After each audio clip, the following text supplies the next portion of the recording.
Hello and welcome to the Engineer and Training YouTube channel. I'm your host, Quinn Hogue, and today I'll be talking about climate change and my views on it. Start off, I'd like to go over the overview. The key concepts and definitions is the first thing we'll go over, followed by causes of the climate change, then evidence of the climate change, and then I'll also talk about who it will affect, why we need to do something about it, and then I'll give my closing statement. So the key definitions and concepts.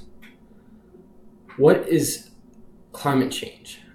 Climate change is a long-term change in Earth's climate, especially due to changes in the temperature of the atmosphere. I'd also like to go over what is the carbon cycle. The carbon cycle is a cycle in which carbon moves from reservoir to reservoir, and it can be done in several ways.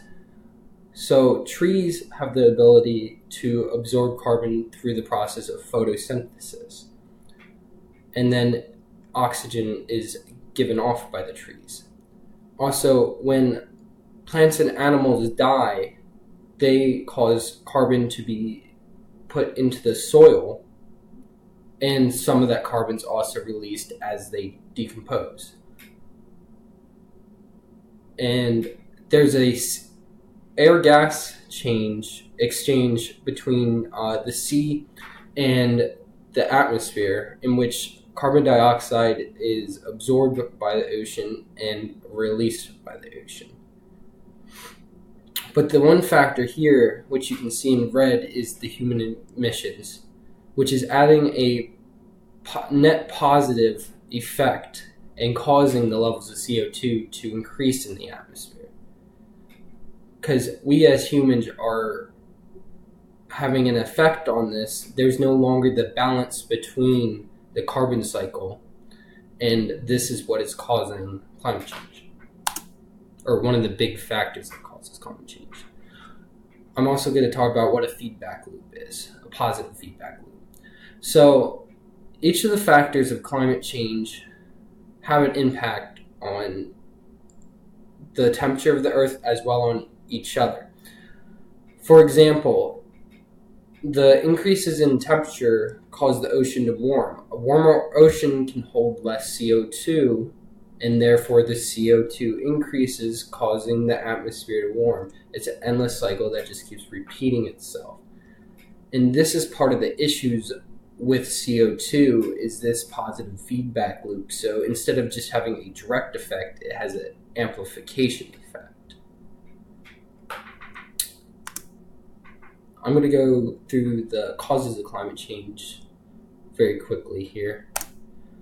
So the levels of CO2 in the atmosphere have been rising since, this graph is just from the 1990s to 2010, and you can clearly see an increase in the amount of CO2. This is due to us using more energy, producing more cars, needing more food.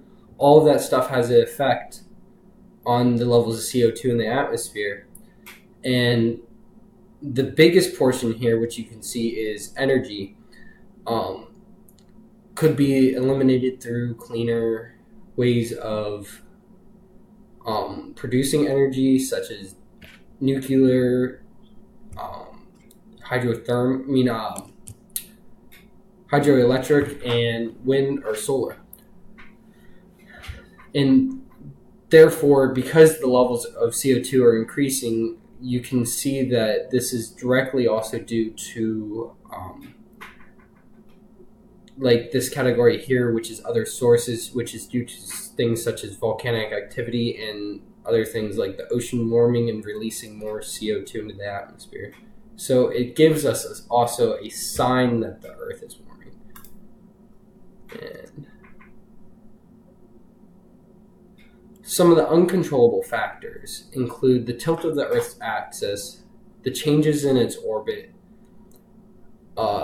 the ocean temperature changes, which release more CO2, which we can't directly control, plate tectonics, which we have no control over, and obviously the amount of energy of the sun.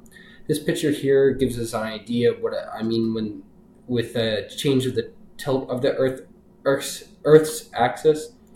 So as the Earth is orbiting, there's also a precession in the tilt, and that precession has an effect on the global temperature.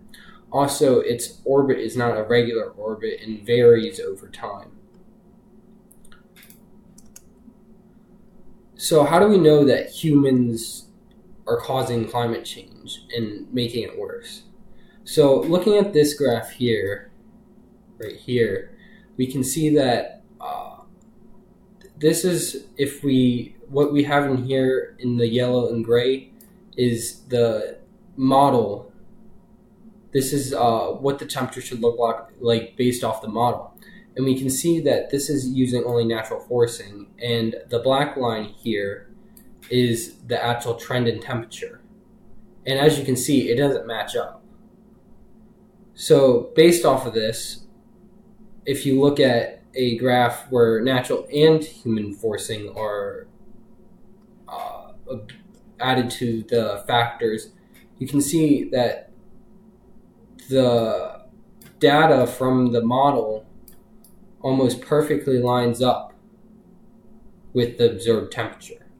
Therefore, from just this model alone, you can conclude that humans are having an effect on global warming. Also, if you look at what the graph should have looked like if humans weren't involved, you can see that there is a definite, it looks like pretty much a straight up with some variation in their line. But due to humans, we're seeing a spike in temperature, which is not good because if you have spike in temperature, it can have many negative effects. What's some of the evidence of climate change? One of the pieces of evidence of climate change are the polar ice and the melting of the polar ice caps. Both Greenland and Antarctica have seen massive losses of their ice and the Arctic sheets. And this is also having a negative effect where it's actually causing the sea levels to rise. So not only are we seeing it melt, but we're also seeing the sea level rise due to climate change. Also, another thing is we've been seeing more extreme weather events. This is a picture of Hurricane Sandy from a few years back, and I've just, in the time that I've been on Earth, I've noticed that the frequency of these horrible catastrophic events have been increasing.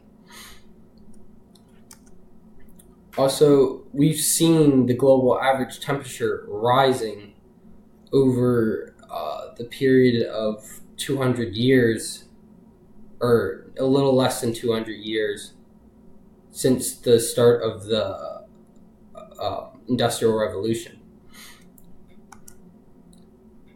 Another piece of evidence that supports that climate change is real is that we're seeing increased amounts of drought, which then cause forest fires. These forest fires are also having a negative effect on themselves, in which they're actually increasing the amount of those greenhouse gases in the atmosphere, because all of these trees burning down and stuff is producing carbon dioxide, carbon monoxide, and that's going to cause the temperatures to climb even more and cause more trouble for us. Some other examples of evidence are the glacial retreats. We've been saying around the world that the amount of glaciers and mountains in the Himalayas and the Andes and stuff like that have been retreating. We've also seen the oceans warming. This graph here shows the changes in surface temperature of the oceans since 1901. And you can clearly see a warming here.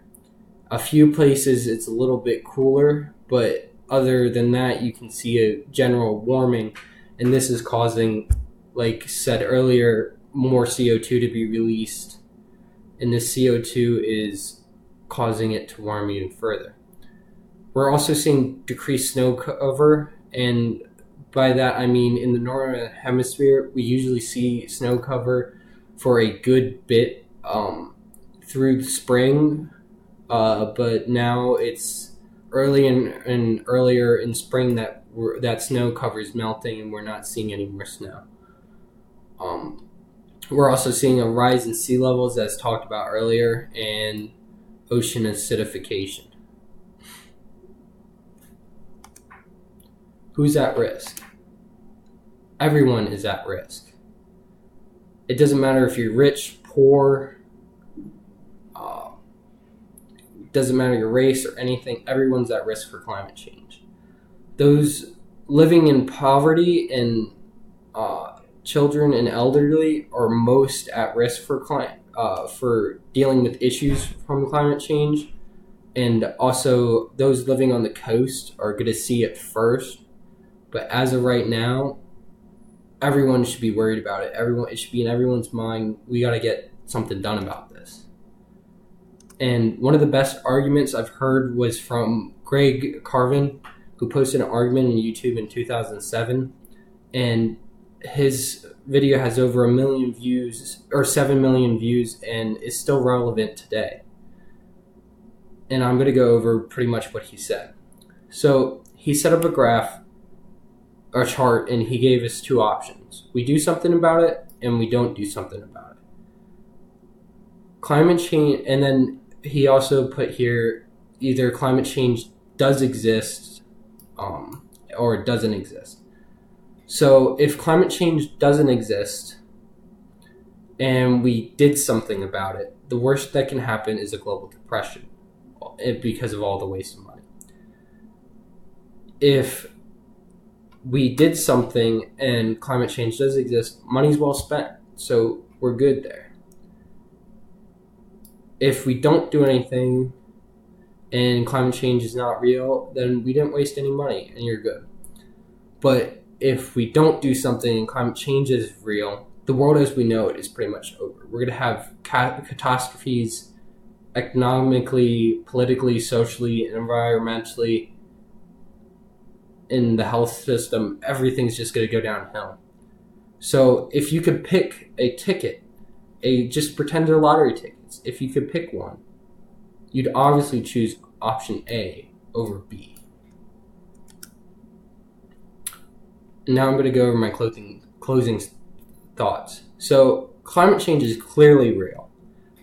The evidence of it is it's completely undeniable. The amount we can see increased levels of CO2 in the atmosphere, increased global temperatures, more extreme weather events, rises in sea level. That's just some of the evidence of climate change. And like I just said with the previous example of why we need to do something, we need to do something because if we go with ticket B over ticket A, the world's over as we know it. So why not just mitigate while we still have a chance and still can survive and go about our daily lives just in a slightly different way rather than not being able to live at all? Because this isn't going to happen in hundreds and hundreds of years. This is happening very quickly. What we need to do is we need to increase the amount of clean energy being produced, increase the efficiency of transportation. We also need to implement maybe the implementation of a carbon tax or stricter emissions would help get this process started. We need to back nuclear, wind, solar, hydroelectric, all those clean energy sources. And we need to stop burning all this fossil fuel and putting all this CO2 in the atmosphere. And everyone can play their part. So we need to get clean energy policy put in place, which can be done by electing officials who support it. And we need to also have them reduce the amount of CO2 in the atmosphere through emissions regulations. Also, we need to reduce our own personal carbon footprints and try to get this problem solved before it becomes a bigger issue. So in closing, that's it. That's all I have to say. Thanks for watching.